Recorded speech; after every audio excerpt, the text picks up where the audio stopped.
aujourd'hui une étape importante pour le projet. On vient de recevoir le roulement du premier tunnelier gripper. Le roulement, c'est une pièce clé pour nous, puisque en fait c'est la pièce qui va tenir la roue de coupe, qui va servir en fait au tunnelier à creuser le tunnel. Elle marque le point de départ en fait de montage de la première machine. C'est vraiment une première en France. On a 2 tunneliers gripper qui sont des machines qui sont adaptées pour la roche dure, qui ont des dimensions exceptionnelles. On parle d'un diamètre à plus de 10 mètres pour l'excavation avec des longueurs à plus de 350 mètres. Il faut imaginer que la plupart des tunneliers qui ont creusé par exemple sur le Grand Paris ne dépassent pas 100 mètres. Donc c'est des caractéristiques uniques. Ces machines vont creuser 2 tunnels de 18 km de long. Donc au total 36 km de long sous le massif d'en bas avec plus de 2 km de couverture au-dessus. Et les 2 machines vont arriver côté Italie.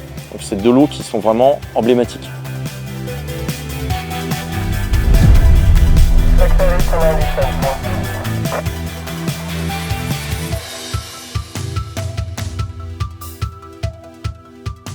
Le montage des tunneliers, il y aura du coup 300 véhicules par tunnelier, étalés sur 5 mois, donc 300 passages sur une durée de 5 mois.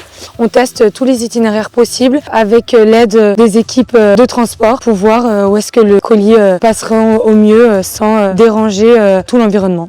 Les villes, les autoroutes, les entreprises, les sorties d'école. C'est une pièce par la suite qui est donc stockée maintenant en surface, qui sera acheminée en souterrain via la descendrie et qui sera ensuite montée sur la pièce. On a un ensemble d'équipes qui travaillent, donc à la fois l'équipe logistique qui s'occupe d'acheminer le colis. On va avoir des personnes en surface qui vont le réceptionner et on va avoir des gens en souterrain qui vont le monter.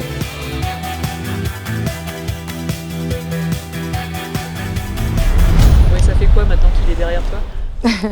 Ça fait plaisir, c'est bien, tant mieux. Ça commence.